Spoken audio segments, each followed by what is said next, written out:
Dobro je bilo, stvarno ok, super snedrija danas. Bilo je dosta zahtjevno što se vidi iz rezultata da su svi imali jako velike oscilacije, ali evo ja sam zaista danas odradio dobar dan. Sa dobrim pristupom startu i dobrom strategijom sam stvarno odradio dobro sve.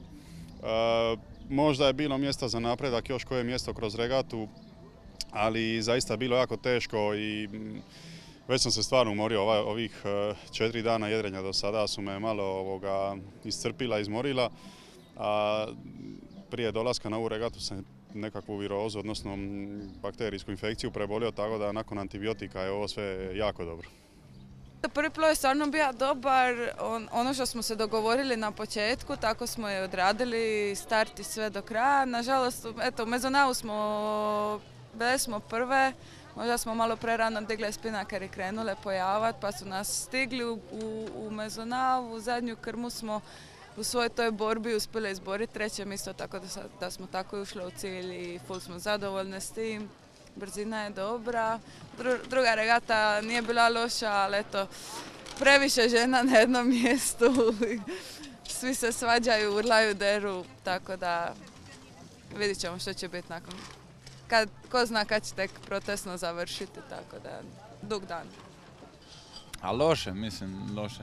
Dobro smo mi jedrili, ali je bio stvarno težak dan. Dosta dugo nismo imali ovako težak dan, stvarno vidi se po rezultatima. Svi su šareni vozili, recimo Novozelanđanin koji je nama broj 1. On je danas opet ima najbolji dan, ali njegov najbolji dan izgleda sa 2.9. mjesta i 1.4. Što bi neko ovako sa strane kad gleda rekao da je to prosječan dan. Ali mi smo napravili 1.22, 18. i 7. Ovo 18. je moglo biti i 10. uz malo više sreće, ali eto, na kraju mislim da ćemo u ukupnom poredku ostati tu negdje oko 17. mjesta i dalje.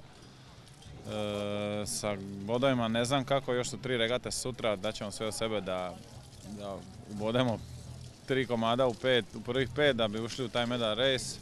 A ako ne, mislim, daćemo sve od sebe pa ćemo vidjeti. Start je malo kasnio, znači 2 regate, jedna bila loše, jedna bila dobro. Mučili smo se malo s poljem, malo nas brzina šteka, ali što je tu je. Kao što sam rekao prije par dana, finale je skupo, naplaćuje svaku grešku, tako da baš treba biti oprezan i probati pametno voziti. Eto, jučer se nismo baš snašli, danas je bila jedna dobra, jedna lošija i veselimo se sutra. Još 2 regate, ništa nije gotovo. Pokušat ćemo sutra možda ući u medal race. Ovo je moja 2. godina ovdje u Jeru i nisam baš zadovoljna s rezultatom, ali sjećam nova iskustva i puno toga učim, tako da nadam se da će do godina biti još bolja. Tako da drago mi je da mogu ovdje trenirati sa Tinom i da mogu učiti od boljih jedriličara, tako da nadam se da će biti bolje. Nije išlo baš najbolje, prvu regatu sam stvarno super starta, odlučio sam se držati blizu ovih dobrih, starta sam sa Brazilcem i imali smo stvarno lipu poziciju i onda smo ostali bez vitra, vitar je otišao u desno, a cijeli dan je držao više livo, tako da sam nakon toga morao dosta se truditi, ne bi li dobro završio regatu, uspio sam ući 12.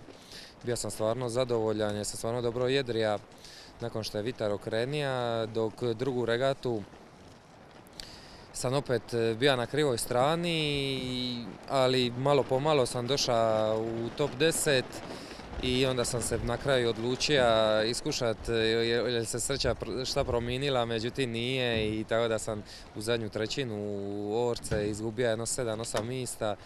U krmu sam ih prošao još 3, tako da eto, 12. i 13. danas ne mogu biti zadovoljan, ali di sam staja u početcima regate, dobro. Umoran sam i nažalost sam stvarno, ja mislim, izgubio sve šanse za medalju, ali sutra ću se i dalje boriti da jedrim medal race, da ostanem u tom nekom ritmu jedrenja medal race.